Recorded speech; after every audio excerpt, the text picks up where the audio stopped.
Tonight, we step back into a world where engineering is less about blueprints and more about crossed fingers.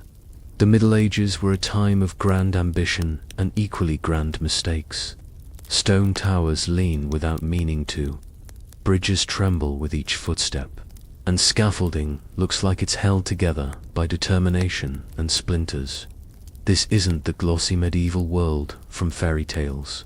It's the raw, creaking, and slightly terrifying reality of medieval engineering. I'm the candlelight historian, and this is history as it was lived. Unforgiving, unfiltered, and brutally real. So, before you get comfortable, take a moment to like the video and subscribe, but only if you really enjoy these videos. Now, relax, take a deep breath, and let's ease into tonight's journey together. The first thing that strikes you about medieval engineering is how suspiciously fragile everything feels. You stand on a construction site that smells of wet earth, wood shavings, and sweat. There's no clean concrete foundation here, just mud, rocks, and timber beams that look like they've seen better centuries. The workers, barefoot or in crude leather shoes, are wrestling with blocks of stone so large they make you question how anyone managed to move them without divine intervention. You can almost hear gravity laughing. At the heart of it all is the master mason. He's the one who supposedly knows what he's doing, although his blueprints are less like detailed plans and more like quick sketches in charcoal on a piece of wood. There's a lot of confident pointing, shouting, and waving of hands. You suspect most of the crew are just guessing, and yet, somehow, they manage to raise walls that will still be standing long after your modern phone battery gives up on life. Look around, and you'll see that the tools are simple but brutal. Mallets the size of your head, chisels that look as though they were forged by someone with a mild grudge, and ropes that stretch and groan like they're one heavy lift away from disaster.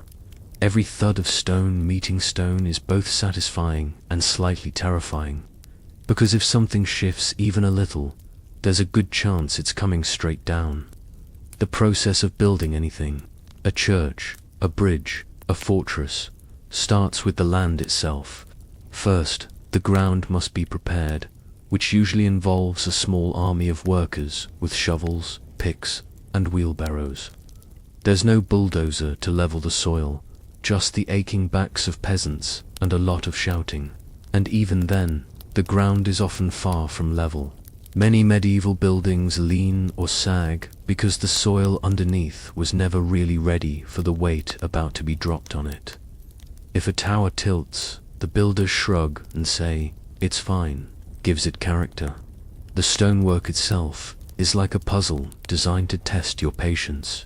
Every block is cut by hand, which means no two stones are perfectly identical. Masons chip away at each one with slow, rhythmic taps, pausing every few minutes to sharpen their chisels on nearby rocks. Dust hangs in the air, coating your tongue with a gritty taste that reminds you of just how raw this environment is. By the end of a day, everyone's face is streaked with a mix of sweat and stone powder. You can't tell if they're covered in dust or just turning into statues themselves. Of course, nothing in medieval construction moves without the power of human or animal muscle.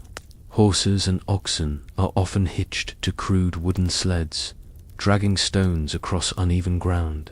If the path is too steep, the crew rolls logs under the load, pushing with all their strength as the logs snap and splinter under the weight. It's a system of constant trial and error, with a healthy dose of prayer added in for good measure. You can practically hear the collective sigh of relief when a block makes it to its destination without flattening anyone. Then there's the scaffolding. Tall, wobbly structures made of wood, lashed together with rope. Standing on one feels like balancing on a pile of twigs. The higher the building goes, the more unsettling it becomes. Workers climb up with heavy stones balanced on their shoulders, and you can't help but wonder how many people lost their footing. Safety regulations, if they exist at all, consist of try not to fall. That's about it. Still, despite the risk, there's something strangely mesmerizing about the rhythm of it all. The steady knock of chisels, the clatter of stones, the groaning ropes as they lift a block into place. It's like listening to an orchestra of chaos, every sound both tense and hypnotic. It's impossible not to admire the sheer stubbornness of the people here. These builders have no concept of modern engineering, yet they're erecting structures that will stand for centuries, outlasting even the memories of the hands that built them. In the evenings, the construction site quiets down, but the work never truly stops. The master mason and his closest crew gather around rough sketches lit by candlelight, debating the next steps. They use measurements based on the width of a thumb, the length of a foot, or the height of a man, all wonderfully inconsistent. A wall might be about this high, a tower roughly that wide. It's guesswork with style. And somehow, the results are nothing short of miraculous. Cathedrals rise like stone forests, their arches bending in ways that defy your understanding of balance. Castles emerge from the mud, their walls thick enough to make invaders think twice. Every beam, every block, every rope burn on a mason's hands is part of a larger, stubborn vision, a belief that with enough stone, sweat, and willpower, anything can be built. It's not graceful, it's not clean, but as you watch these medieval engineers work, you realize that their world is built on raw determination and the kind of courage that ignores common sense. The smell of dust, the scrape of stone, the feel of damp wood under your fingertips. This is the foundation of medieval engineering, and this is only the beginning. The master builder stands at the center of the chaos, his presence both commanding and oddly mysterious. He's not just a craftsman, he's a strange blend of mathematician, artist, and part-time magician. In this era, when most people can't even write their own names, the master mason wields knowledge like a secret weapon. His plans aren't neat, printed diagrams, but rough sketches carved into wooden boards or even scrawled in the dirt with a stick. It's less of a blueprint and more of a hopeful suggestion to the universe. Please don't let this wall fall over. He wears a leather apron stained from years of cutting stone, and his hands are scarred from decades of hammering, lifting, and surviving a trade where every mistake has immediate and often heavy consequences. The apprentices orbit him nervously, trying to absorb his cryptic gestures and nods. A master builder doesn't waste time with long explanations. A raised eyebrow might mean move that stone or you're about to get crushed. Pay attention. You watch as he steps back to assess the work.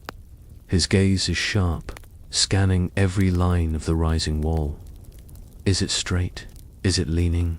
Does it matter?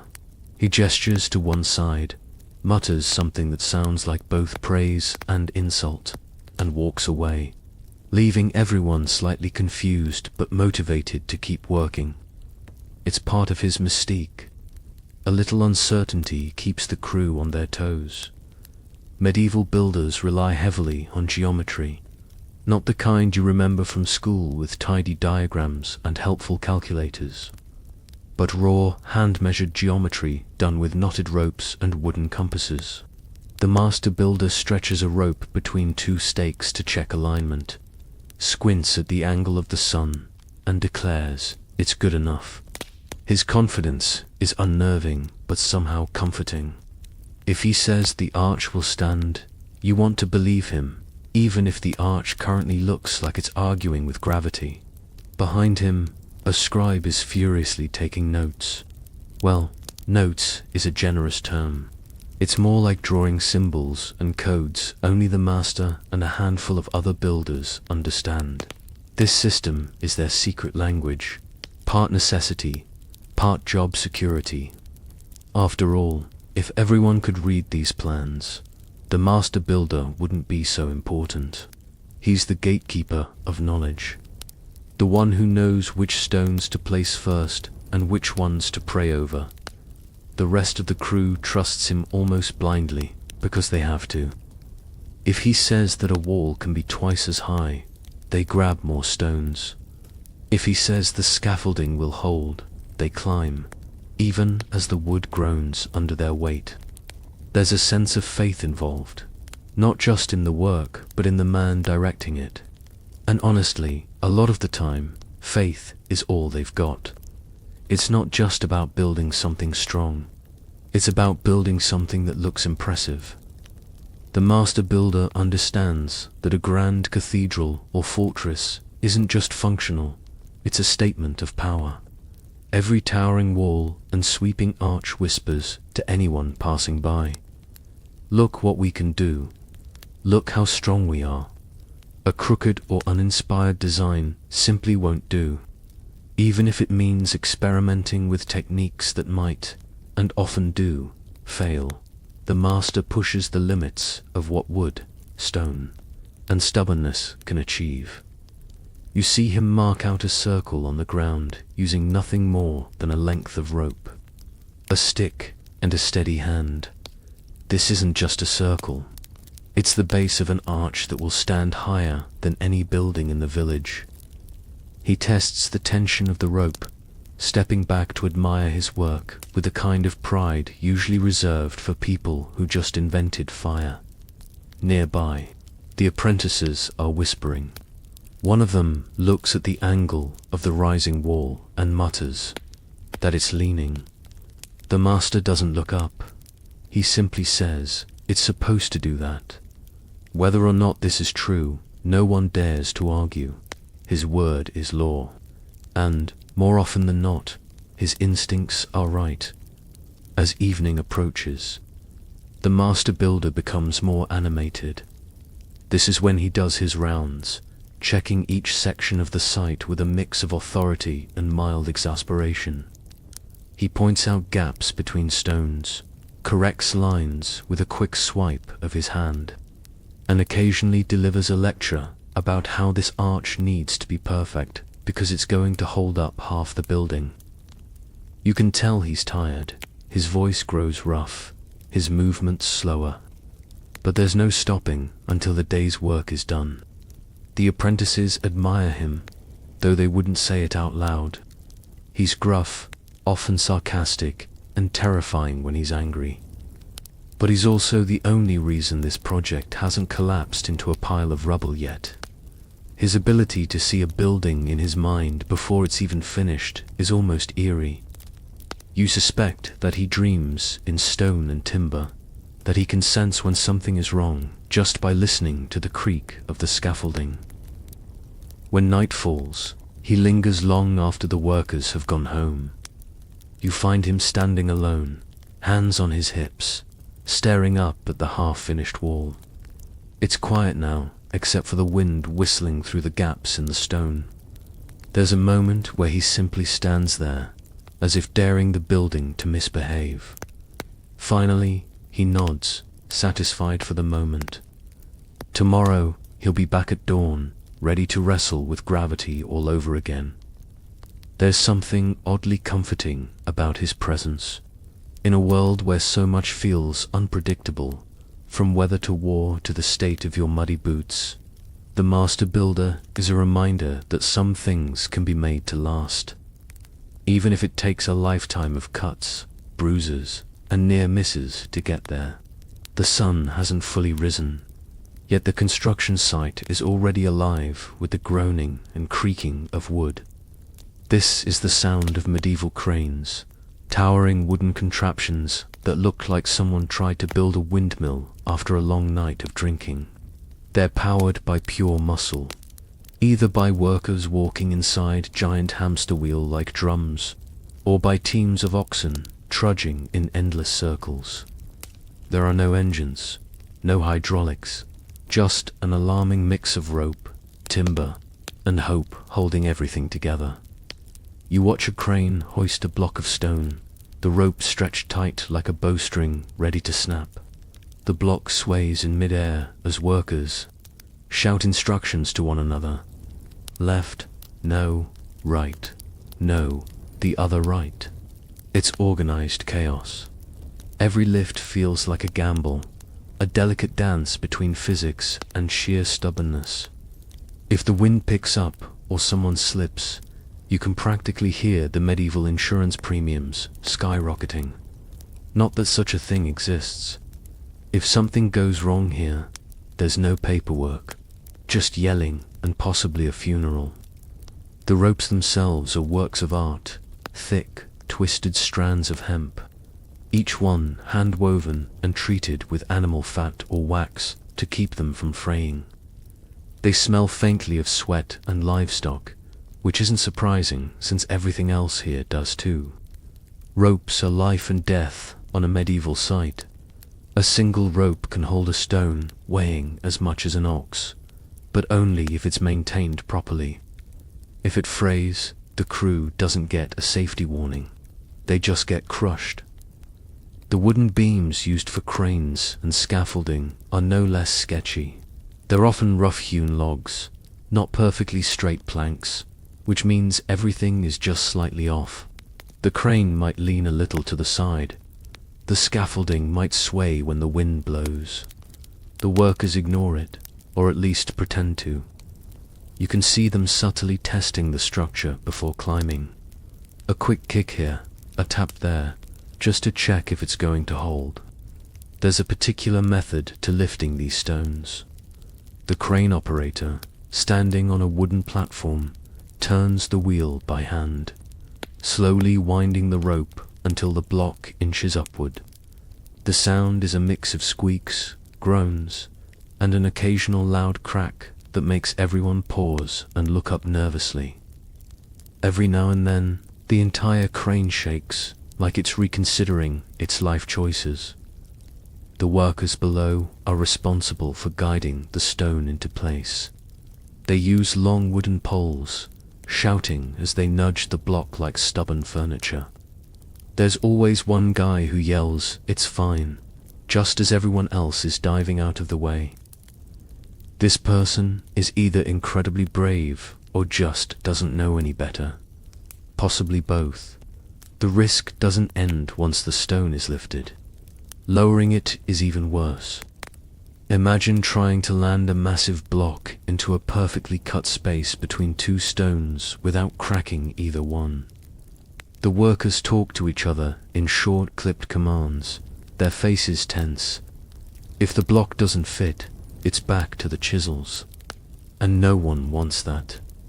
Sometimes, of course, the crane fails. When that happens, it's not a quiet event. The ropes whip through the air, splinters fly from the timber, and the stone drops with a thud that rattles through your chest. Everyone rushes in, inspecting the damage while pretending it was part of the plan. You get the sense that medieval builders developed a talent for acting calm in situations that are anything but. And yet, despite the crude tools and frequent close calls, the system works. These cranes have lifted stones for cathedrals, castles, and bridges that still stand hundreds of years later. It's a strange kind of genius, not modern precision but raw, inventive determination. A medieval crane might look like it's held together with optimism and old rope, but it gets the job done. Nearby, you notice another set of workers building a hoist powered by people walking inside a giant wooden wheel. It's almost hypnotic to watch. Each step they take wins the rope, lifting the load inch by inch. The men inside are drenched in sweat, their movements slow and steady, like monks turning a prayer wheel. If they misstep or lose their balance, the wheel lurches, the load swings dangerously, and everyone outside shouts until it steadies again. The timber itself is treated with whatever they can find, tar, pitch, or even old animal fat, to keep it from rotting too quickly. It still creaks alarmingly, though, and every time you walk across a wooden platform, you can feel the bounce under your feet. It's not exactly reassuring. You start to wonder if this entire site is just one big test of faith. Still, the workers seem unfazed. They climb the scaffolding with the agility of cats, balancing heavy loads on their shoulders, while making casual jokes about who's going to fall first. There's a strange camaraderie here, born out of shared danger and exhaustion. They don't have safety nets or helmets, just a rough understanding that if someone falls, the rest of them will at least try to catch him, maybe. Watching the cranes and hoists in motion, you realize that medieval engineering is less about precision and more about problem solving on the fly. If something breaks, they patch it. If a rope is too short, they tie on another one. It's not pretty, but it works. Somehow, against all odds, these precarious machines lift the stones that form the backbone of Europe's greatest landmarks. And as you stand there, listening to the rhythmic creak of wood and the shouts of workers, you can't help but admire it. It's terrifying, yes, but also strangely beautiful. A chaotic dance between people, tools, and forces they barely understand. You stand at the base of a half-finished tower, tilting your head back until your neck protests. Something is off. It's not just tall, it's leaning ever so slightly, like it's trying to look around the corner. The builders, of course, insist it's intentional. They'll tell you the angle is a design choice, which is medieval speak, for we hope this doesn't fall over. This tower isn't unique. Across Europe, you'll find towers that lean in varying degrees of defiance against physics. Some of them become famous, the Leaning Tower of Pisa being the ultimate example, while others simply collapse and are politely forgotten. It's not that medieval builders didn't care about keeping things straight. It's just that the ground they built on often betrayed them. Soft soil, hidden springs, or poorly packed foundations could turn a proud tower into an accidental tourist attraction long before tourists were even a thing. The process starts well enough. A deep pit is dug, stones are laid, and everyone feels confident. But as the walls rise and the weight presses down, the earth beneath starts to shift. Sometimes it's so subtle you don't notice for years. A tiny tilt here, a small crack there, until one day you're standing back and realizing your tower looks like it's trying to take a nap. Builders, being the optimists they are, come up with all kinds of creative solutions to fix the lean. They add extra stones on one side, try to dig out the soil on the other, or simply keep building upward and hope no one notices. It's remarkable how often this kind of improvisation works. Towers that should have crumbled centuries ago are still standing, albeit with a permanent drunken lean. From where you're standing, the workers are busy hauling stones up the scaffolding, seemingly unbothered by the fact that the structure beneath them resembles a stack of uneven books. They've tied ropes to the scaffolding, hammering pegs into the ground to stabilize it.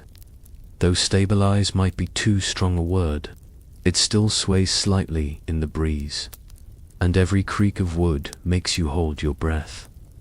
Leaning towers aren't the only structural gamble here.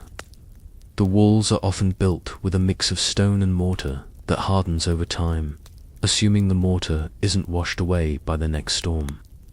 There's no guarantee that the walls will settle evenly. Builders constantly adjust, chipping away at stones to make them fit, adding wedges of wood or shards of rock to fill gaps. It's like watching someone try to build a giant puzzle, while blindfolded and balancing on a ladder. The master builder strolls by, squinting up at the tower with a look that's half pride and half mild panic. He scratches his chin, mumbles something about correcting the line, and signals to add more stones on one side. The apprentices nod, as if this is all part of the plan, though you can see the doubt in their eyes. Still, they keep stacking, because what else can you do? Once a tower leans, the only options are to tear it down or commit to the tilt. And tearing it down is not on the agenda. Not when so much sweat and time has already gone into it. One of the workers gestures for you to climb up the scaffolding to get a better view. It's an experience you won't forget, mostly because you're convinced every step might be your last. The wooden boards creak under your weight, and the whole structure feels like it's held together with stubbornness and questionable knots. When you reach the top, though, the view is incredible. You can see the entire village below, the winding river, the distant hills, and yes, the unmistakable lean of the tower. Looking down at the streets below, you start to appreciate why these towers were built so high. They're not just practical fortifications, they're symbols of pride and power.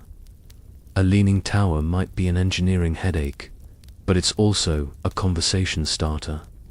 People from nearby towns come to see the strange building, shaking their heads and muttering about how it's still standing.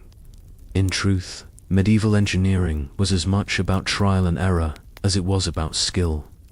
For every successful tower, there were countless others that didn't make it.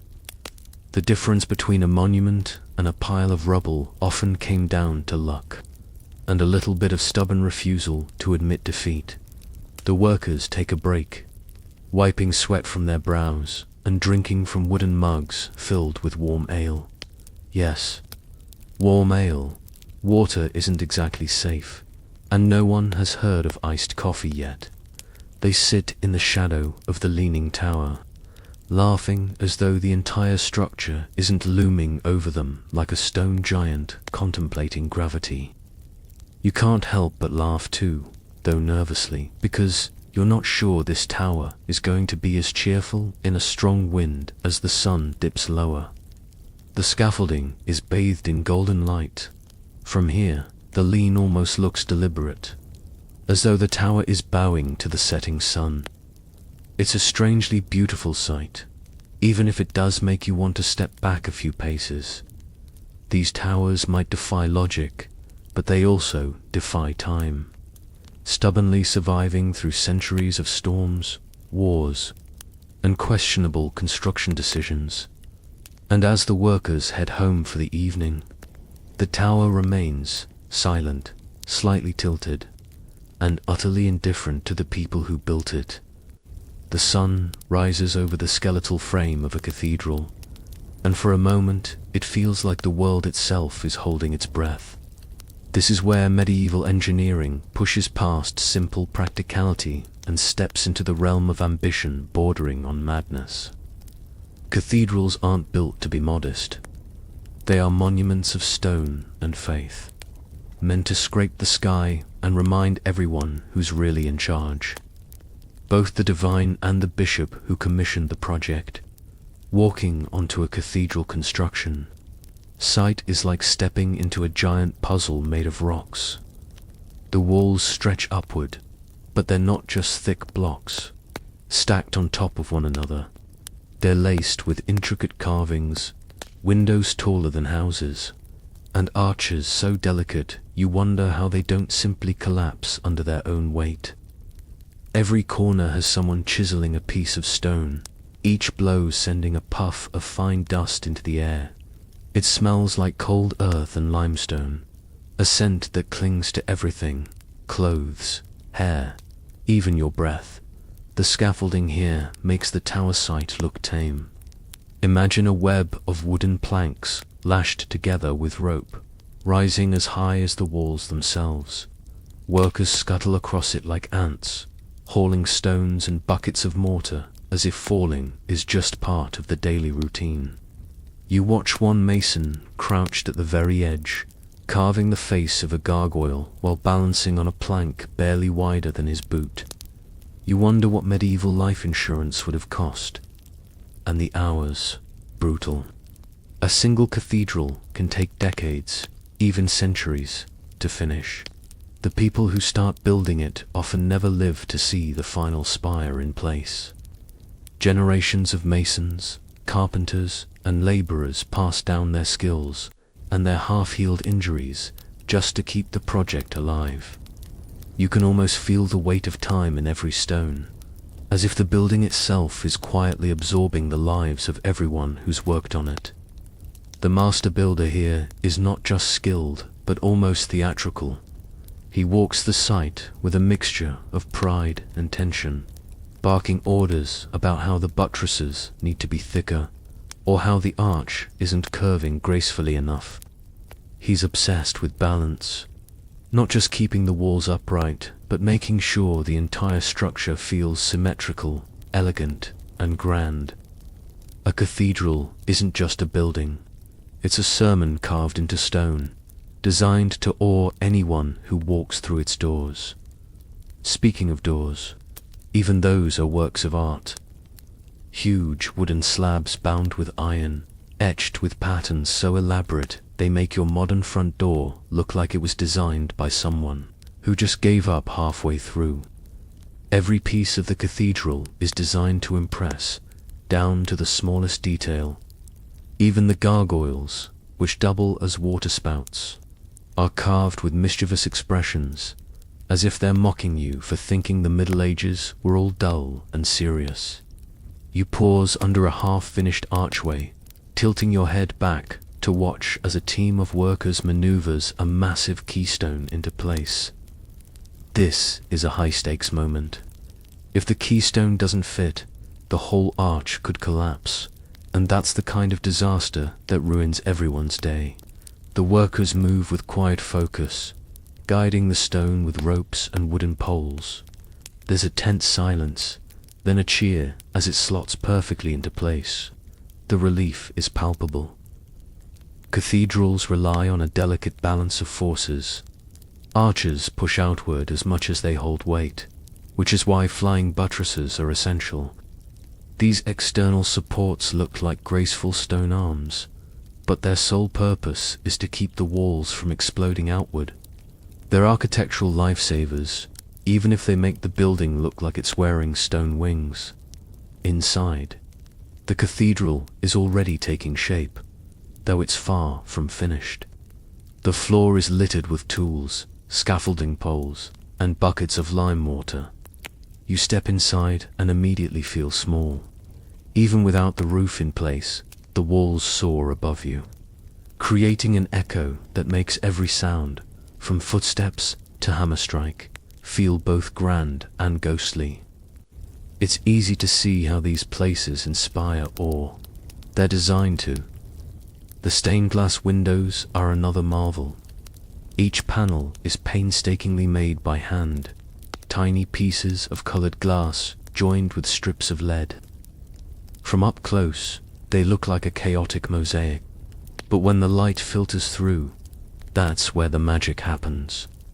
Sunlight pours through the glass, painting the floor with soft hues of red, blue, and gold. It's breathtaking, even in its unfinished state. You can see why people who lived their whole lives in tiny wooden huts would find a place like this almost otherworldly. But beauty comes with a cost, and the workers here pay it daily. Climbing ladders with heavy stones, inhaling clouds of stone dust, and risking falls from absurd heights. It's a wonder anyone survives. Yet there's pride in their work. At the end of the day, when the site grows quiet, they stand back and admire what they've built, knowing that their efforts are part of something far greater than themselves. As night approaches, the unfinished spires of the cathedral silhouette against the fading sky. You can almost imagine the future, centuries from now, when this building will stand complete, bells ringing in the towers, light streaming through every window. It's a strange thought. These masons, with their rough hands and aching backs, are building something that will outlive them by hundreds of years. It's both terrifying and beautiful, just like the world of medieval engineering itself. The cathedral fades into the distance as you wander toward the outskirts of town, where the air smells faintly of damp earth and horse sweat. Here, the mood shifts from awe-inspiring architecture to something far more utilitarian, the fortress. If cathedrals were built to impress God, fortresses were built to terrify everyone else. And nothing says "do not trespass" quite like a wall thick enough to make you feel like a squirrel trying to chew through a tree trunk. The first thing you notice is the moat. It's less like the sparkling blue water feature from a fairy tale, and more like a muddy trench that smells faintly of rot and desperation. The water is stagnant, buzzing with flies, and there's a frog staring at you as though daring you to step closer. And don't think about wading across it. That water is more sludge than liquid, and your boots would likely be claimed as a sacrifice within seconds. To cross into the fortress, there's a wooden bridge that's seen better days. Its planks are uneven and warped, and every step makes it creak ominously. The guards standing nearby don't even flinch at the sound, which suggests they've learned to ignore how close it might be to collapsing. You tread carefully, wondering whether medieval engineers built bridges with the unspoken understanding that they should just mostly hold, rather than inspire confidence. The walls themselves rise up like the spine of some ancient beast. They're not perfectly smooth. The stones are rough and pitted, each one hand-laid and fitted like pieces of a giant puzzle.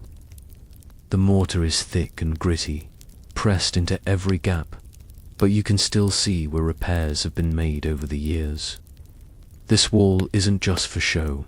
It's been through battles, weather, and whatever else medieval life could throw at it. Climbing up onto the battlements, you can see the surrounding countryside. A patchwork of fields, forests, and small clusters of huts. The view is incredible, but the walkway beneath your feet is narrow, and there's no railing, just a sheer drop on one side. One strong gust of wind and you'd be decorating the moat below. It's enough to make you shuffle rather than stride, keeping one hand on the wall like a nervous tourist. Fortifications aren't just about height and thickness, though. The placement of every wall, tower, and gate is deliberate. Narrow slits in the stone act as arrow loops, allowing defenders to shoot without exposing themselves. From your angle, they look like frowning eyes peering out at the world.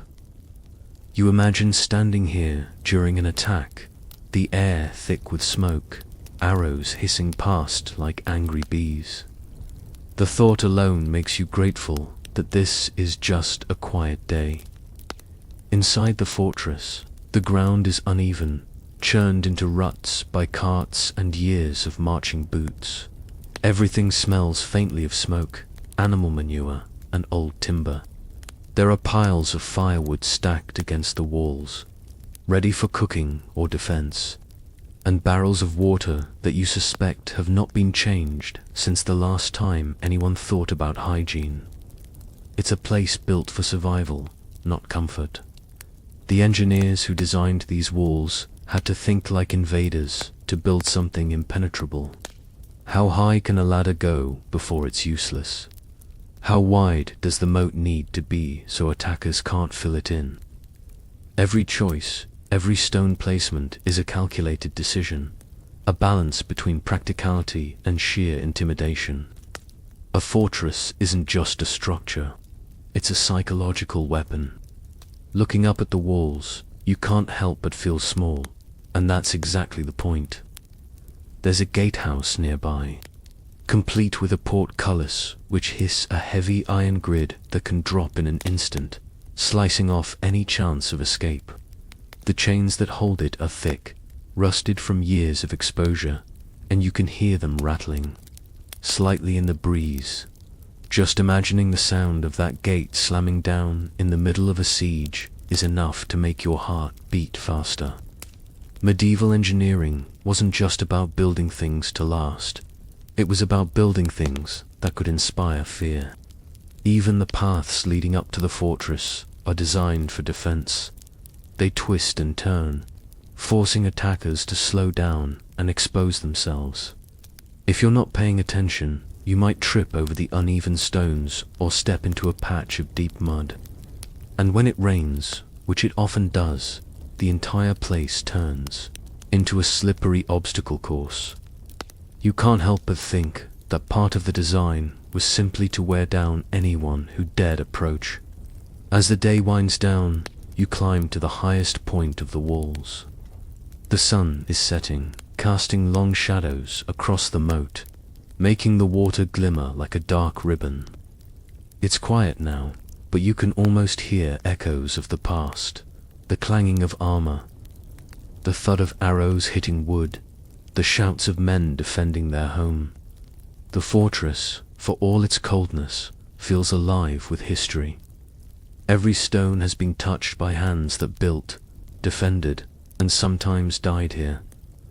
Looking down at your muddy boots, you realize that these walls were never meant to be pretty or comfortable. They were meant to endure, to stand as stubborn reminders of power and survival. And despite their roughness, or perhaps because of it, there's something strangely reassuring about that. The quiet hum of the fortress fades behind you, replaced by a different kind of sound, a low, rhythmic creak that echoes across the open field. At first, you can't place it. Then you see it. A towering wooden frame, wheels taller than a man, ropes coiled like snakes, waiting to strike. This is not a construction site anymore. This is medieval engineering turned to war. The siege engines are lined up like a menacing wooden army. Catapults, trebuchets, battering rams. Each one looking like it was built by someone who was both ingenious and slightly unhinged. You walk past a trebuchet, its arm looming overhead like a giant poised to throw a tantrum. The carpenters are tightening the ropes, winding the counterweight, and checking for cracks in the timber. Each step in the preparation feels deliberate, but you can't shake the feeling that this whole operation is one bad decision away from ending in splinters and broken bones. Medieval engineers didn't have the luxury of computer models or safety tests.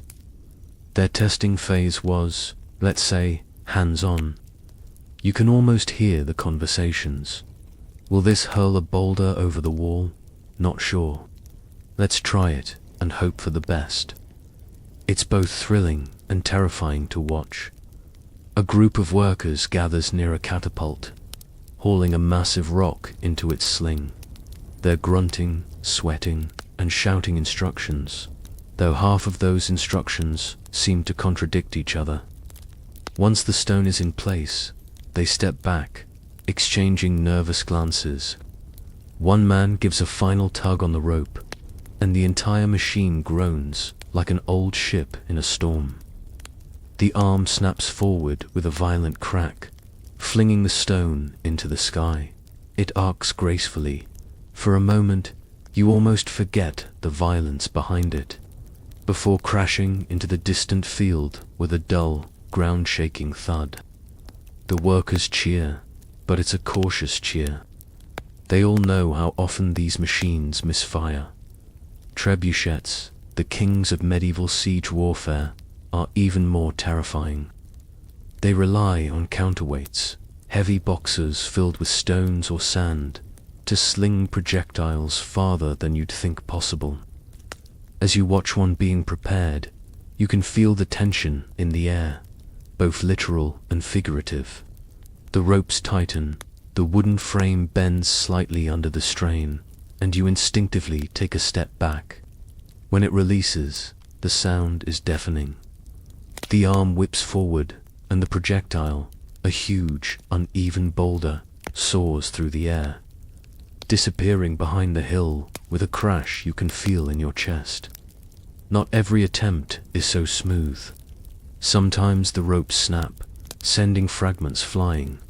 Sometimes the projectile drops straight down, bouncing uselessly at the foot of the machine.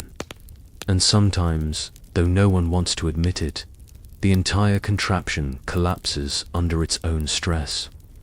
You can't help but imagine the engineers pretending this was all part of some grand plan. Nearby, A battering ram rests under a crude wooden roof, looking like a massive log ready to settle an argument. Workers are wrapping the front in iron bands, hammering nails with a rhythm that almost sounds like a drum beat. You step closer and notice how the ram hangs from chains, ready to swing forward. It's not just brute force, it's carefully balanced leverage, but still, it's hard to see it as anything other than a weaponized tree trunk. What's striking is how these machines aren't just built for power, but also for fear. Imagine standing on the walls of a castle and seeing one of these things rolling toward you. It would be like watching your own doom approaching at the speed of an ox cart. The psychological effect is as devastating as the actual damage. The engineers in charge of these siege engines are a different breed. They're part carpenter, part blacksmith, part daredevil. You watch one man carefully adjusting the tension on a ballista, a giant crossbow meant for hurling spears instead of arrows. He's muttering under his breath, probably praying it doesn't snap in his face. When he pulls the lever, the spear bolts forward with shocking speed, thudding into a wooden target that explodes into splinters. Everyone steps back with a mix of admiration and relief that no one lost a limb. What you don't see here are manuals, blueprints, or neat little labels explaining what every lever does. Everything is learned through experience, often painful experience. You suspect there's a long, grim list of lessons learned the hard way that no one likes to talk about. As the day wears on, the workers pause to eat. They sit in the shade of the trebuchet, tearing into loaves of bread and chunks of cheese, their hands still grimy with sawdust and grease. The machines creak in the breeze, wooden giants resting before their next violent display. There's a strange beauty in them, even in their crude design. They're a testament to human ingenuity, but also to the willingness to gamble with forces barely understood. The sun begins to set, casting long shadows across the field. The siege engines look almost alive in this light, their silhouettes sharp against the orange glow. You can see why these machines inspired both fear and fascination. They're not elegant, but they're undeniably effective when they work. And as you turn to leave, the catapult creaks again, as if reminding you that medieval engineering wasn't always about building to last. Sometimes it was about building just long enough to make an impact, both literally and figuratively. You leave the field of siege engines and follow a winding dirt path until the outline of a bridge comes into view. At first glance, it doesn't look too intimidating, just a stretch of timber and stone connecting one patch of muddy ground to another. But as you get closer, you realize this is less of a bridge and more of a medieval dare. The planks are warped and uneven, the kind that make every step a minor gamble. There are gaps wide enough to see the water rushing below, and you're not entirely convinced some of these boards can hold your weight. Each one creaks in protest, as if quietly questioning your life choices. There's no handrail, no guardrail, just open air and hope. And when the wind picks up, the entire structure sways ever so slightly, like it's humming a warning tune only you can hear. Medieval bridge building was a tricky business. Timber bridges were cheap and quick to build, but they also had the lifespan of a loaf of bread in a rainstorm. Stone bridges were sturdier, but required years of labor, careful planning, and a small army of masons. Many towns compromised by patching timber bridges with whatever material they had on hand. Extra logs, barrels, and in some cases, planks that look suspiciously like they were taken from someone's barn. As you step onto this particular bridge, the smell of damp wood rises up, mingling with the scent of moss and river mud.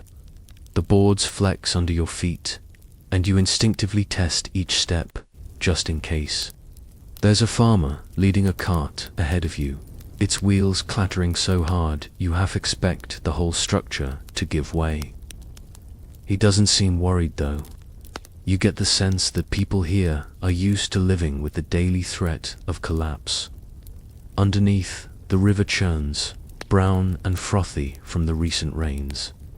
You can hear it slapping against the supports, which don't look particularly stable.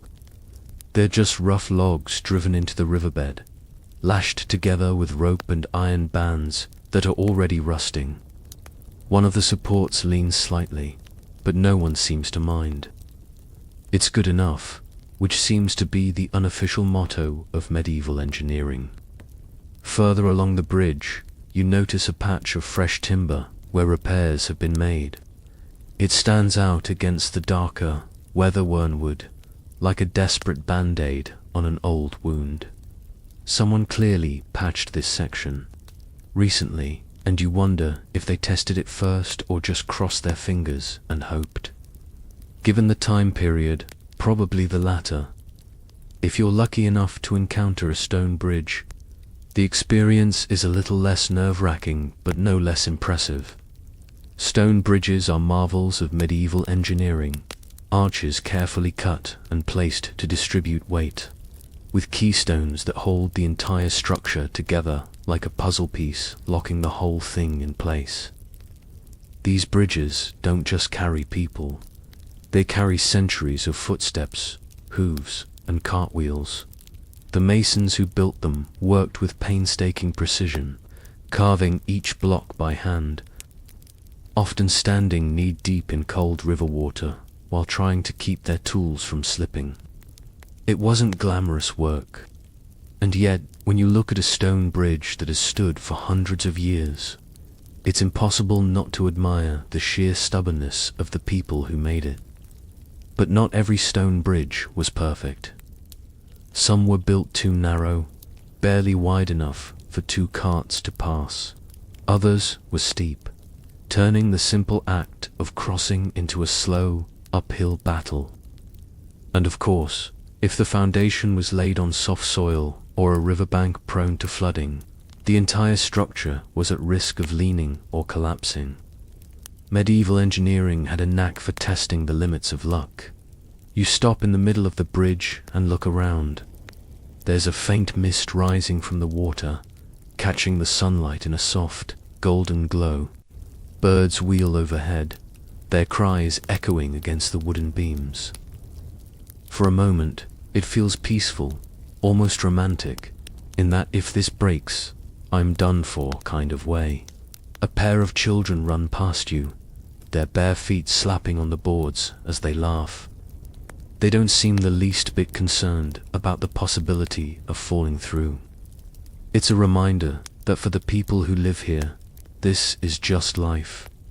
Bridges creak, towers lean, and everyone keeps going. As you reach the far side, you glance back at the bridge. From a distance, it looks sturdy enough, but you know better now.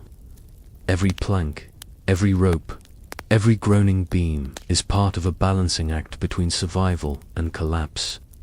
It's both terrifying and strangely admirable. The path from the bridge leads you to the quiet banks of a river, where a water wheel slowly turns, creaking like an old man's knees on a cold morning. This is medieval ingenuity at work, a simple but surprisingly effective way to steal power from nature. The wheel dips its paddles into the current, rising and falling with the rhythm of the water, and you can hear the steady slap of wood meeting river with every rotation. Water wheels were the unsung heroes of the Middle Ages, while castles and cathedrals grabbed all the glory. It was these humble contraptions that kept villages fed and mills running. They powered everything from grain mills to sawmills, doing the back-breaking work that would otherwise take a dozen people with sore backs and short tempers. There's something oddly calming about watching one in action. The steady spin, the trickle of water, the quiet efficiency of it all. But don't be fooled. Behind that calm exterior, These things were temperamental beasts. You step closer to examine the wheel. It's made of thick wooden planks, each paddle carefully angled to catch the current. The whole thing smells of wet moss and damp timber, and the wheel's surface is slick with algae. The supports creak ominously, and the wooden axle shudders with every turn.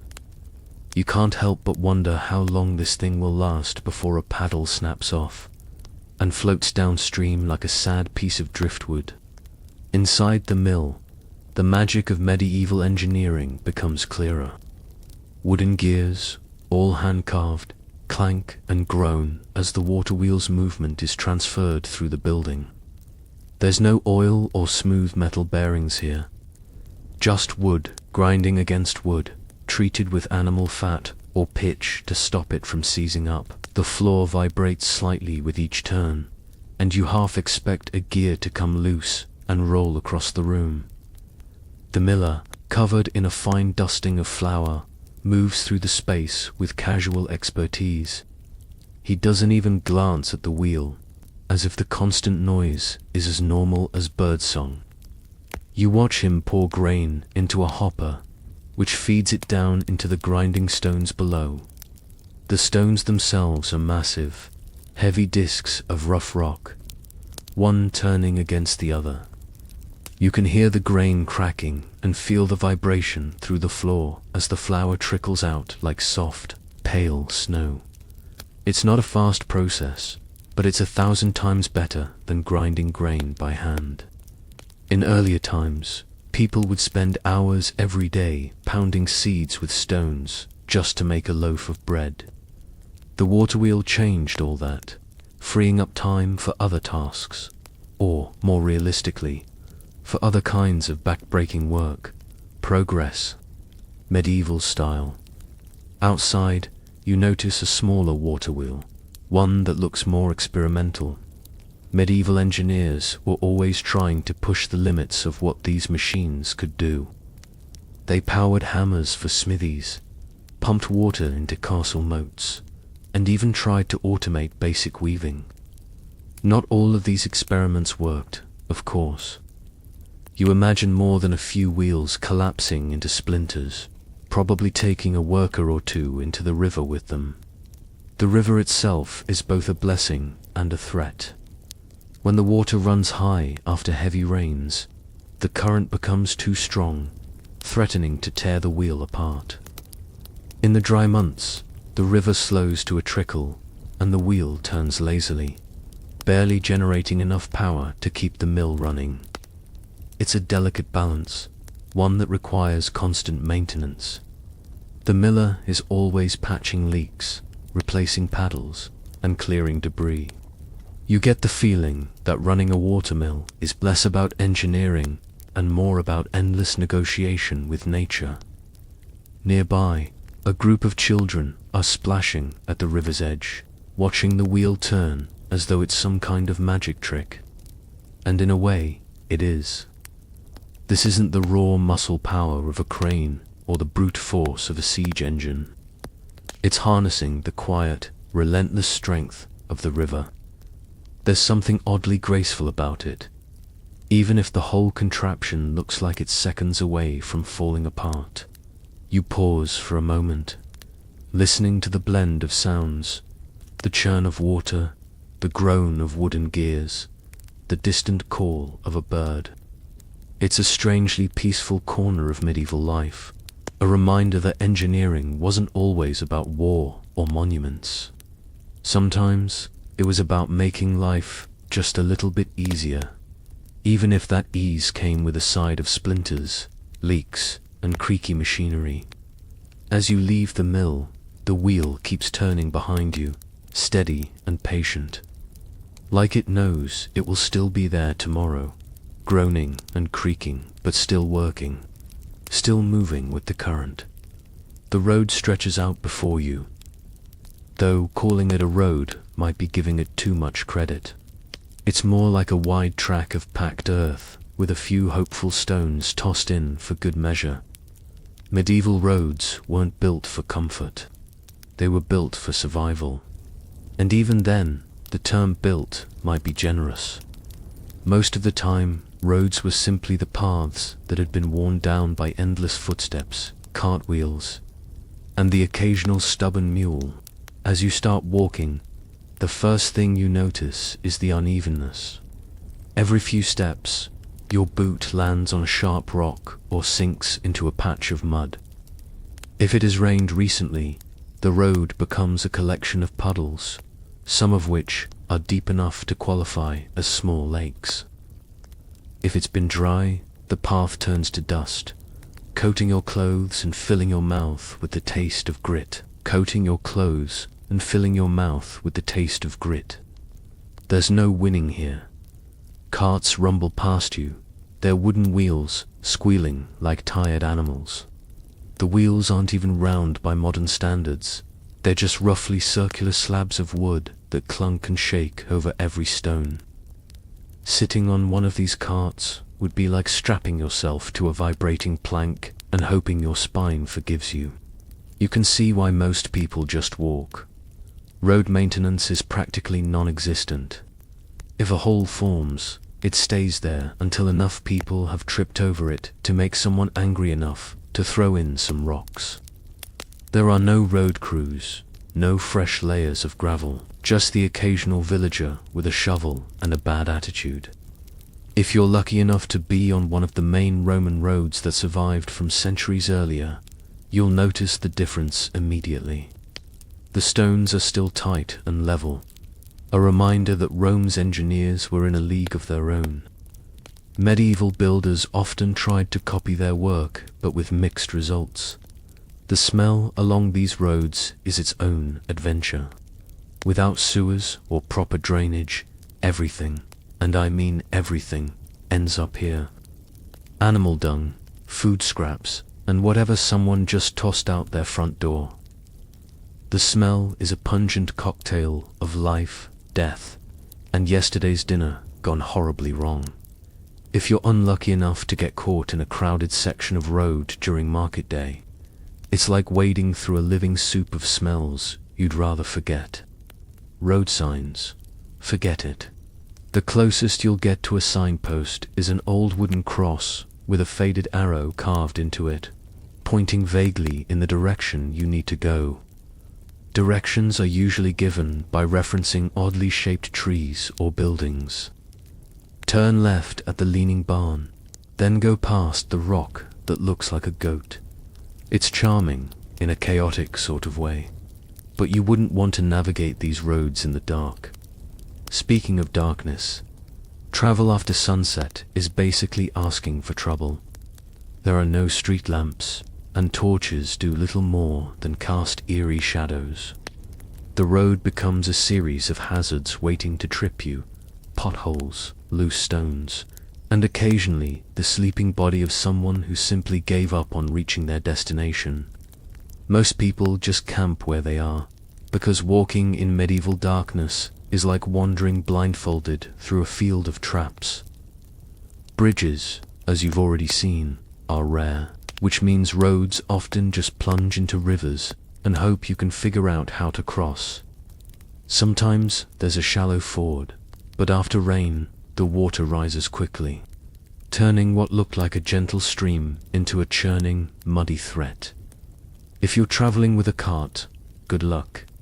You'll probably end up stuck in the riverbed, cursing every engineer who ever promised this road would be passable. And yet, for all its flaws, the road is alive with movement. Merchants trudging with packs of goods, farmers leading animals, monks walking with quiet determination. There's a steady hum of life along this dirt track, a reminder that despite the misery of the journey, people are always moving, trading, and connecting. Occasionally, you'll spot a milestone, literally a stone stuck into the ground, marking distances to the nearest town. These markers are inconsistent at best, but they're a small comfort, like the medieval version of a highway sign. You wonder how many feet and hooves have passed this very spot, carving the road deeper into the earth with every step. As you continue, a cart passes you, its driver offering a nod. The wheels rattle and shake so violently you're amazed they don't simply fall off. The ox pulling it looks just as unimpressed with the road as you are. And yet, there's a kind of stubborn beauty in the scene, the simplicity of it. The timelessness of people making their way through rough terrain with nothing but determination and a few questionable wheels. By the time you reach the next village, your boots are caked in mud, and your legs ache from dodging potholes. You glance back at the road, winding into the distance like a scar through the landscape. It may not be smooth or well planned, but it gets people where they need to go. Eventually, you leave the uneven road behind and step into the courtyard of a large stone house. The kind that proudly advertises both wealth and a casual disregard for fire safety. The air smells faintly of smoke and damp wood, and inside, it's even more obvious. Medieval heating systems are as clever as they are terrifying. The centerpiece of warmth in most buildings is the fireplace. At first glance, it looks cozy. A crackling fire, a hearth lined with rough stones, maybe a pot of something vaguely edible simmering away. But this charm comes with an unspoken risk. Chimneys, for example, are a luxury. Many homes don't have them at all, relying instead on a hole in the roof to let the smoke drift out. And when I say drift out, I mean fill every corner of the room first, until your eyes are streaming and your clothes smell like you just wrestled with a bonfire. Even when there is a chimney, it's not the reliable brick structure you're used to. These chimneys are narrow, prone to clogging, and built with a design philosophy that seems to boil down to, let's hope it works. Soot builds up quickly, and if no one bothers to clean it, and let's be honest, no one wants that job, the whole thing can catch fire. Many a house has gone up in flames because someone underestimated just how ambitious a medieval spark can be. You walk closer to the hearth, feeling the uneven heat on your skin. One side of your face feels like it's being slowly roasted, while the other side is still freezing. There's no central heating here. It's all about crowding as close to the fire as you can without singeing your hair. The walls of the room are stained black from years of smoke, and the ceiling is coated in a layer of soot, so thick it could probably be cut into bricks and used as fuel. In larger halls, like the ones found in castles or manor houses, the fireplaces are massive. Some of them are wide enough to roast an entire boar, which, incidentally, is exactly what they're often used for. These fires roar day and night, throwing out heat and sparks in equal measure. Servants are constantly hauling in wood, chopping logs down to size, and poking at the flames to keep them alive. It's less of a cozy evening glow and more of a full-time battle with nature. Medieval heating wasn't limited to fireplaces though. In some wealthier homes, hypercost systems, a kind of early underfloor heating, were occasionally used. These were inspired by Roman engineering, with heat from a fire channeling under the floors through hollow spaces. It sounds impressive, but the execution was often questionable. A miscalculation in airflow could fill a room with smoke instead of warmth, turning a comfortable evening into a coughing contest. For most common people, heating is simpler and far less safe. A small fire pit in the middle of a hut does the job, assuming you don't mind living in a room that doubles as a smokehouse. The smell of burning wood and damp hay lingers everywhere, clinging to your clothes and hair. You can almost taste the air, a mix of ash, old stew, and the faint metallic tang of a poorly maintained iron pot. Then there's the issue of keeping the fire going overnight. Letting it burn out means waking up in the kind of cold that makes your bones ache. So, people bury the embers under ash to keep them smoldering, ready to be coaxed back into flame at dawn. It's clever, but it's also a bit like leaving a wild animal chained in the corner. One wrong move, and the entire hut is ablaze. As you look around the room, you notice the tools: tongs, pokers, bellows made from animal hides. Each one is worn, blackened from years of use. The fire itself is both a blessing and a curse, providing heat and light, but also constant anxiety. A stray spark can land on a straw mattress, and that's the end of the house. In towns, where buildings sit shoulder to shoulder, one fire can turn into a disaster that sweeps through entire streets. Even in castles, where stone walls offer some protection, fire is a constant threat. Tapestries, wooden floors, and thatched roofs make for excellent kindling. You can picture the servants running around with buckets, shouting and swatting at flames with wet rags. The medieval equivalent of firefighting.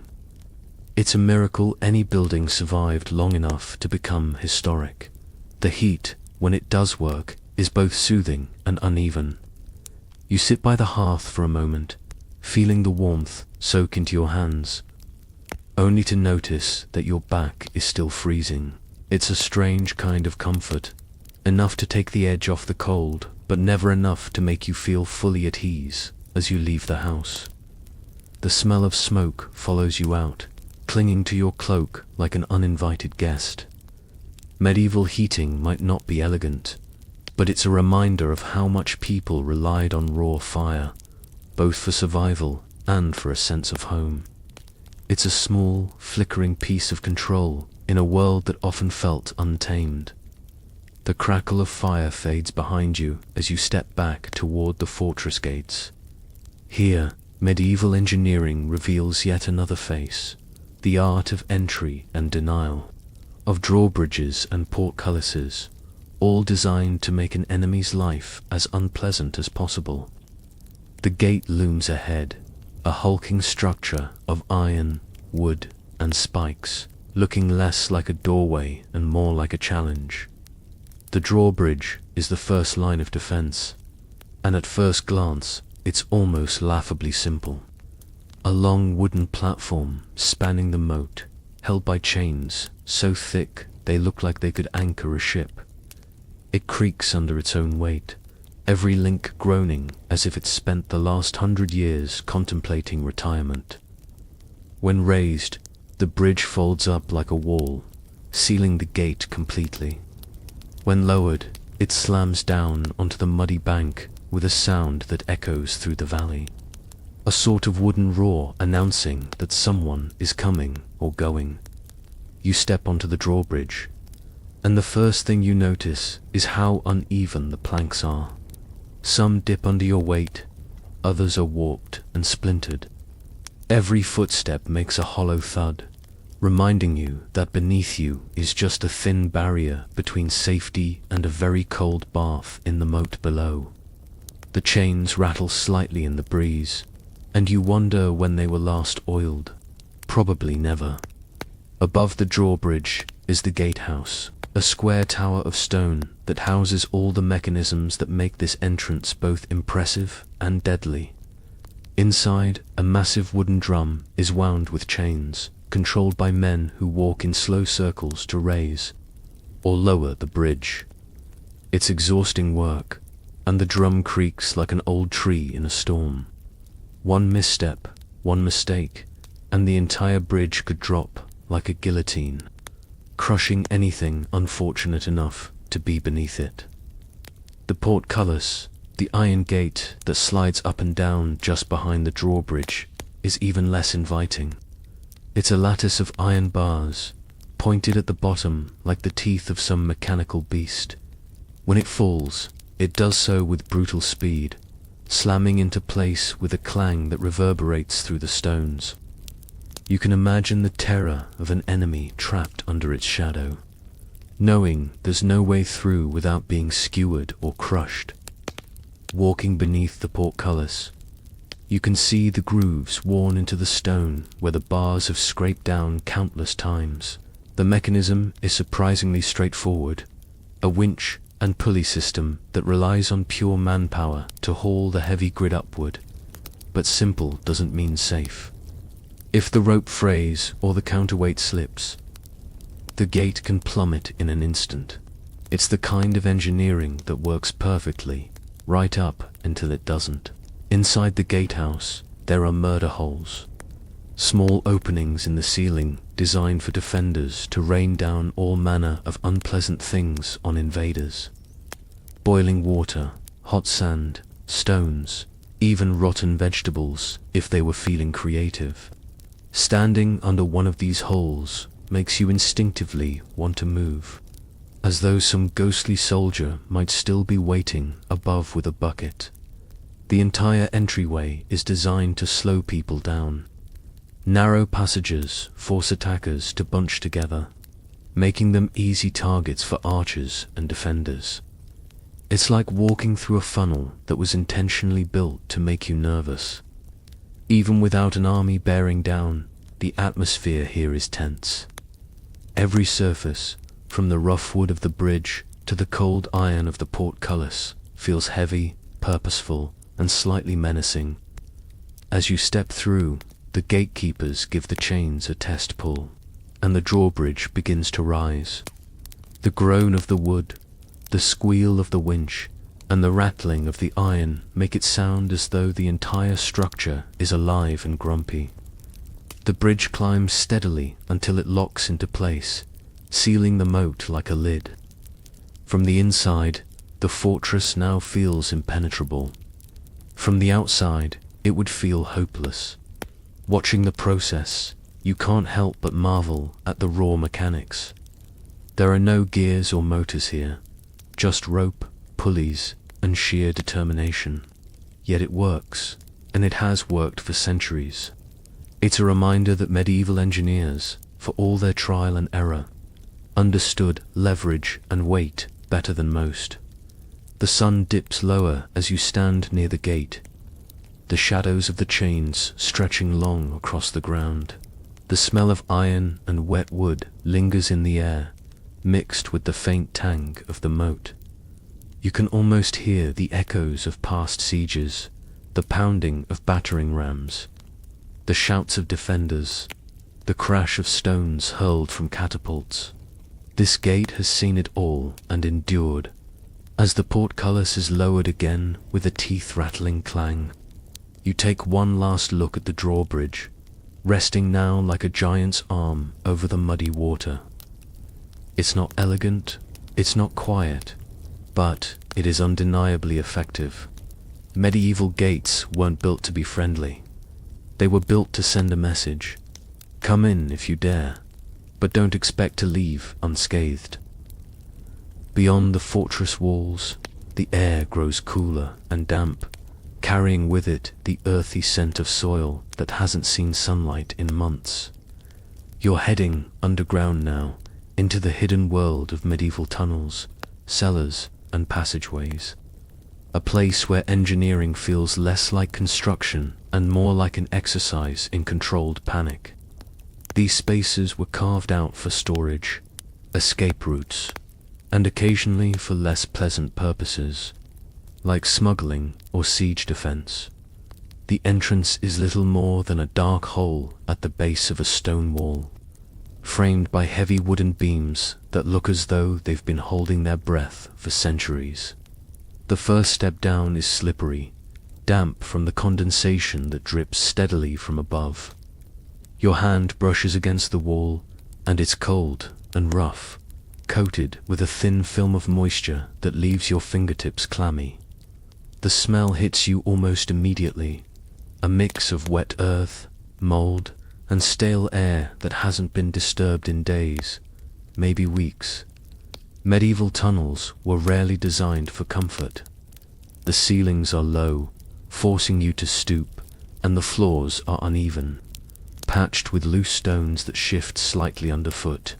Every sound echoes your footsteps, the occasional drip of water, even your breathing. It's easy to imagine how unsettling it must have been for anyone using these passageways during an attack. Creeping through the dark with only a flickering torch for company. Storage cellars, on the other hand, were more practical but no less eerie. Rows of barrels lined the walls, filled with ale, salted fish, or preserved vegetables. The air smells strongly of brine and fermentation, a reminder that refrigeration wasn't exactly an option. Rats scurry somewhere in the shadows, their claws clicking softly on the stones. The people of the Middle Ages tolerated these pests as part of life, but standing here in the half-light, you can see why modern pest control would have felt like sorcery to them. In some places, the tunnels connect to secret escape routes. These are the engineering marvels of their time. Narrow shafts carved through solid rock, often leading from the castle to a hidden exit near a riverbank or forest. The idea is clever, but the execution leaves much to be desired. You can see the marks of chisels on the walls, uneven cuts that speak of long hours of exhausting work. The tunnels are barely wide enough to squeeze through, and one wrong step could mean twisting an ankle in the dark. Ventilation is a luxury that these underground spaces do not enjoy. The air grows stale quickly, heavy with the scent of smoke from the torches. In some places, the ceilings have small holes or crude chimneys to let air circulate, but most of the time, it's just a matter of enduring the thick, musty atmosphere. You take a deep breath, and it feels as though the air itself is pressing back against your lungs. The deeper you go, the more you feel the weight of the world above pressing down. The wooden supports creak faintly, and you wonder how many centuries they've been holding this tunnel together. Were they placed here by careful hands, or just shoved in by someone hoping for the best? It's hard to tell. Medieval engineering often walks the fine line between ingenuity and reckless optimism. There are signs of daily life here too. Small alcoves carved into the walls hold candles or oil lamps, their flames flickering and casting jagged shadows. Sometimes you find faint carvings, names, symbols, maybe a crude game scratched into the stone by a bored guard centuries ago. It's oddly humanizing, these little marks of life left in a place built for survival. As you turn a corner, the tunnel narrows even further, and you can hear water trickling somewhere ahead. Many of these underground networks doubled as drainage systems, directing rainwater or waste away from the main living spaces. The floor is slick now, and you can feel the dampness soaking into your boots. The smell sharpens, not unbearable, but enough to make you grateful for the fresh air waiting above. You finally emerge into a small underground chamber, likely used for storage or as a makeshift refuge. The ceiling is low, and the walls curve inward slightly, as if the whole room is gently squeezing itself to stay upright. Wooden shelves hold sacks of grain and bundles of dried herbs, their scent mixing with the damp air in a way that's strangely comforting. For all its claustrophobia, there's something peaceful about being down here, a sense of quiet that the noisy, chaotic surface world can't offer.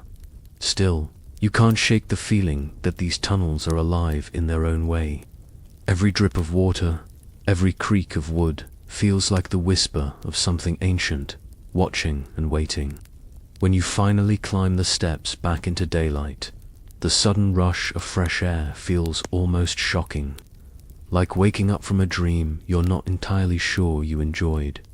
You glance back at the tunnel entrance, dark and uninviting, and can't help but admire it. Crude, damp, and unsteady though it may be, it's still standing. Medieval engineering might not have been pretty, but when it worked, it endured, often long enough to outlive the people who built it. The ground feels firmer under your feet as you leave the damp tunnels behind, and step into the open courtyard of a construction site unlike any other, a place where domes and arches rise like frozen waves of stone. This is the high-wire act of medieval engineering, the part where gravity becomes both a nemesis and a partner. Arches, in particular, are everywhere, each one carefully built to hold up walls that would otherwise crumble under their own weight. At first glance, an arch looks simple, just stones stacked in a graceful curve. But as you watch the masons at work, you realize how much cunning goes into this shape. Without the keystone, the central stone that locks everything in place, an arch is just an unstable pile of hope. When the keystone slides in, though, the whole structure seems to exhale and hold itself together, as though relieved that it can finally stop wobbling. You watch the process from the ground, craning your neck as the workers guide a block of stone into position using ropes and wooden scaffolding. There's no room for error. If one stone is off by even an inch, the entire arch could collapse before it's even finished. The workers know this, their movements deliberate and precise. Each blow of the mallet a small prayer for success. Domes take this challenge even further. Standing beneath an unfinished dome feels like standing inside a giant stone bowl that's been flipped upside down. The curvature is delicate and perfect, a balance of angles that almost seems impossible to achieve without modern tools. And yet, here they are, raising these massive stone shells one block at a time, relying on math so simple it's terrifying. Place each stone slightly closer until they meet at the top, and hope nothing slips. Wooden frameworks, called centering, hold the stones in place during construction. These temporary skeletons look flimsy and overworked, groaning under the weight of each new block. You can see the wood bending slightly, and you wonder how anyone sleeps at night knowing that one cracked beam could turn months of work into a pile of rubble. There's something mesmerizing about the geometry of these designs. The masons don't have calculators or complex diagrams, but they understand weight distribution in a way that feels instinctive. They use ropes, plumb lines, and even their own hands as measuring tools, checking the angles with a level of confidence that borders on reckless. One mason explains to an apprentice how the pressure of the stones pushes outward as much as it pushes down, and you can almost see the realization dawn on the apprentice's face. This isn't stacking blocks, this is persuading them to work together. From a distance, the arches and domes look smooth and graceful, but up close, you can see the imperfections. Tiny chips in the stone, uneven lines, rough mortar smeared where it shouldn't be. And yet, these imperfections are part of what makes the structure strong. Each stone locks into the next, creating a network of pressure that grows stronger under weight. It's a little like life, not flawless, but functional, and somehow better for its flaws. As you walk beneath a completed arch, you feel a strange mix of admiration and unease. The weight above you is immense, yet it feels as if it's floating, defying the pull of gravity through sheer stubbornness. Sunlight filters through gaps in the scaffolding, painting streaks of light across the rough stone walls. You can hear the faint tapping of chisels as workers carved decorative patterns into the archway. Because, apparently, risking death by falling stone isn't enough. It also has to look pretty. Domes are even more audacious. The workers climb narrow ladders to place the upper stones, balancing like tightrope walkers while shouting instructions down to those below. Every few minutes, they pause to check the curvature with long wooden rods, adjusting the placement by fractions of an inch. It's slow, painstaking work, but when it's done, the result is breathtaking. A stone canopy that feels both impossibly heavy and impossibly light. Standing in the center of a finished dome is an experience in itself. The sound changes here. Your footsteps echo, and every whisper seems amplified, as though the building itself is listening. The cool air carries the faint scent of dust and lime mortar, mixed with the warmth of sunlight streaming through high windows. It's a space that feels designed to make you stop and look up, to marvel at the sheer audacity of what human hands can create with little more than stone, wood, and imagination. But of course, not every dome survives the test of time. You hear stories of collapsed vaults, of ambitious projects that crumbled before they were even finished. For every triumph, there are lessons learned through failure, sometimes catastrophic failure. It's a reminder that medieval engineers were experimenting constantly, walking the fine line between genius and disaster. As the day winds down, the workers pack away their tools, the sound of mallets and chisels fading into the evening air. The half-finished dome above you glows in the soft light, its curves catching the sunset like a giant stone lantern. It's hard not to feel a little awe. This isn't just construction. It's art, science, and a small dose of madness, all rolled into one. The day draws to a close on the construction site, and there's a quiet sense of finality in the air. The workers move slowly now, their backs hunched from the weight of the day's labor, their hands raw and calloused.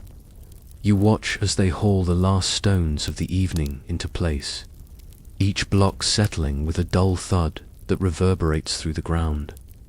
This is the last stone laid, a small but significant victory in a world where every step forward is hard won. The structure before you is far from complete, but already it stands as a testament to the determination etched into every rough-hewn surface. The walls, patched and uneven, are somehow beautiful in their imperfection. The scaffolding, creaking in the breeze, is like a fragile skeleton holding the building upright. And the masons, dusty, tired, but still standing, are the quiet heroes of this moment.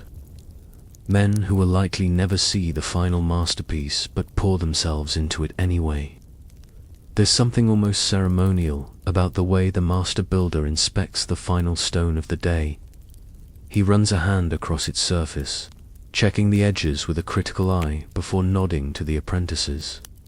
Together, they lift it into position, guiding it gently into its place like the final note in a song.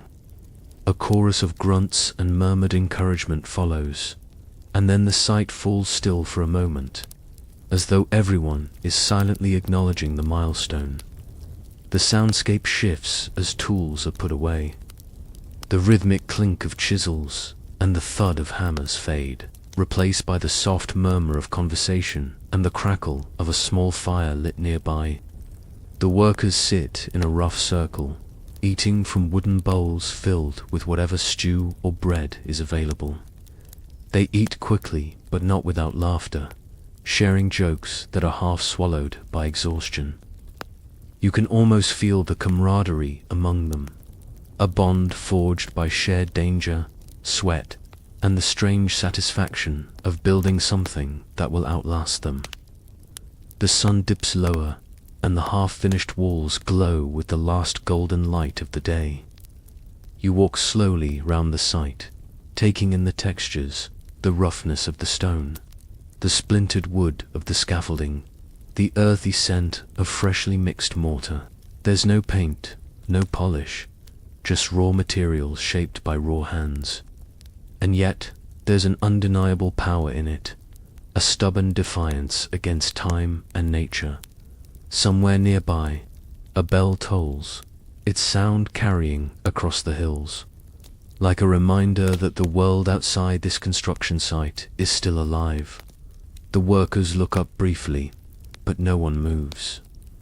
For now, this place, this imperfect, chaotic monument in progress, is their world. You watch the master builder climb the scaffolding one last time to survey the work. His silhouette cuts against the sunset, his stance firm and steady. From up there, he can see the whole site, the walls rising like jagged teeth, The archers holding their breath under temporary supports, the stones waiting patiently for their turn to become part of something bigger. He doesn't say much, but you can tell he's satisfied. For him, every stone laid is another argument against gravity, another step toward immortality. As night falls, torches are lit, casting flickering shadows across the construction site. The light dances on the walls, making them look almost alive. You can hear the crackle of flames, the faint rustle of wind through the scaffolding, and the distant sound of owls calling to one another. It's strangely peaceful now, as though the building itself is resting after a long day of being coaxed into existence.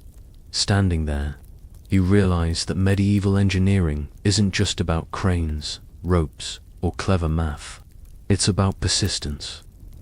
It's about 100 small victories, every block fitted, every arch completed, every tower raised higher than anyone thought possible.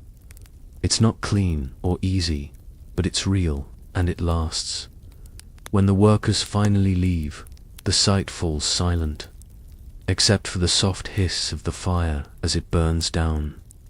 The structure, half finished and rough around the edges, looms in the torchlight like a sleeping giant.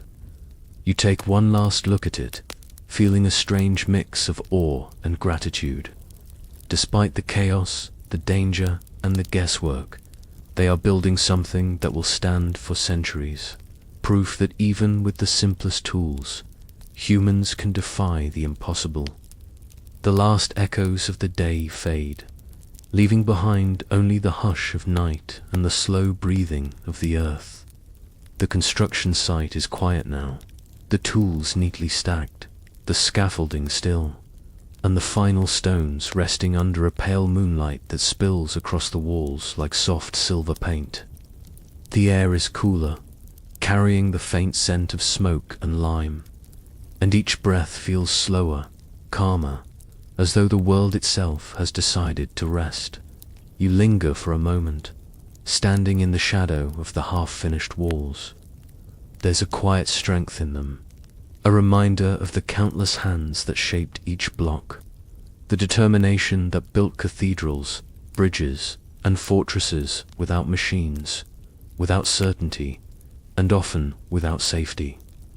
What remains is a story of perseverance, of people who took raw stone and stubborn hope and turned it into something that could outlast centuries. The torches burn low, their flames swaying gently in the breeze, casting long soft shadows that seem to stretch and yawn, like they too are ready to sleep. The sounds of the day, the clang of hammers, the scrape of chisels, the creak of timber are gone, replaced by a soothing stillness broken only by the distant hum of the river. You take a slow breath, letting the cool night air fill your lungs, and exhale with the kind of ease that only comes when the day is done. Everything here is settling, the dust, the noise, even your thoughts. There's a stillness that seems to wrap around you, inviting you to let go, to relax, to rest. Imagine lying down near the quiet site, on a patch of grass warmed by the day's sun but cooled by the evening breeze. Above you, the stars blink softly in the velvet sky, and the moon hangs low and gentle. The half-finished dome rises in the distance, a silent sentinel watching over the night. You close your eyes, hearing only the soft rhythm of your breathing and the faraway whispers of the wind through the scaffolding. The weight of the day lifts slowly, like dust drifting away from a stone that's just been set in place. There is nothing more to build tonight, nothing more to lift or shape, only rest, only the quiet reassurance that tomorrow will come and the walls will still stand, patient and strong, waiting to grow taller. Let your thoughts slow, like the turning of a water wheel easing to a stop. Let your breath deepen, gentle and steady, like the calm current of the river beneath an ancient bridge. There is no rush, no work left to do, just the softness of night and the steady comfort of stillness. Sleep well and good night.